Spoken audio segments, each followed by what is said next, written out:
From time to time, we come across someone who can do something so remarkable that it defies belief, and in this case, seems to defy gravity.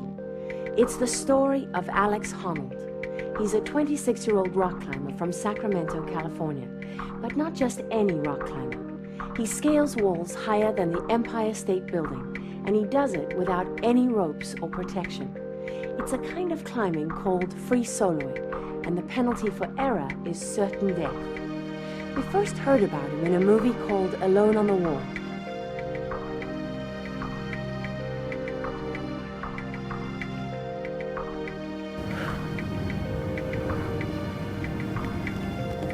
Here, Alex Honnold is 2,600 feet above the Yosemite Valley floor, trying to haul himself up the slippery granite wall of Sentinel. He's so high, he disappears into the mountain. Alex moves seamlessly across a section of flaky, unstable rock, pausing to dry a sweaty hand in his bag of chalk. There's nothing but him, the wall, and the wind. He's up here without ropes or a safety harness. All he has is a pair of rubber climbing shoes. This is what climbers call free soloing, and it's so dangerous that less than 1% of people who climb attempt it. Do you feel the adrenaline at all? There is no adrenaline rush. You know, like if I get a rush, it means that something has gone horribly wrong, you know? Because the whole thing should be pretty slow and controlled and like, I mean, it's mellow. Does the challenge appeal to you? Yeah, for sure. Or being able to, like always being able to push yourself, like always having something bigger to do or harder to do, or anytime you finish a climb, there's always the next thing that you can try.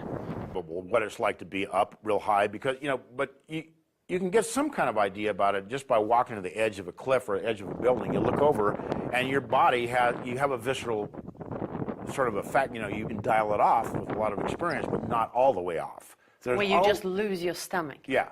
And the real challenge about climbing without a rope is, the fact is that feeling can come up full bore in a split second. And you have to control that. Yeah, you're gonna have to dial that one back really quickly. Or else? Your diaphragm's gonna close. You're not gonna be able to breathe. Actually, you have no chance. You're gonna die. And he was a shy, skinny kid with big ears. Today, he's still skinny, but his 5'11" frame is 160 pounds of muscle. For someone his size, he has big hands. They have to carry his whole body weight when he's hanging off the rock. Yeah, I have pretty big fingers, so it's hard to get it into a thin crack. Show me. Oh. Were they like this before you started climbing? I don't think they were quite this big before I started climbing. I honestly think my connective tissue and stuff has like gotten, like they've just all gotten beefier, you know? Yeah. I think it's all the crack climbing, like torquing your fingers in different ways.